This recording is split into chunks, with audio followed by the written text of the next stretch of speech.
Mga tsurba, charot. Charot.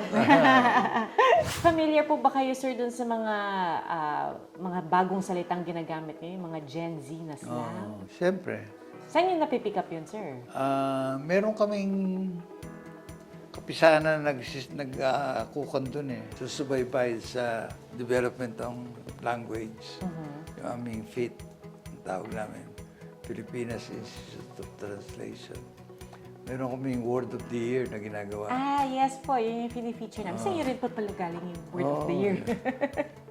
Galing na sa station eh. Oho. Pero ang ginawa namin parang contest talaga na you have to defend your word, di ba? Nailaban namin sa States. Sa States kasi meron silang pinaka-council na nagmi-meeting, tapos pinag-usapan nila yung Word of the Year. Natutuwa ko yung mga gay Swahili speak eh. Dahil naliligid ako ng mga bakla na writers. Kailangan alam ko yung kanilang mga language eh. Kung hindi maliligaw ako.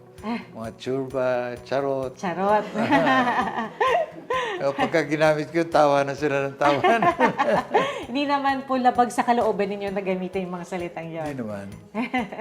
In fact, kaya nga ako sumulat dun sa recently tungkol dun sa Shoki at saka Shota. Oho.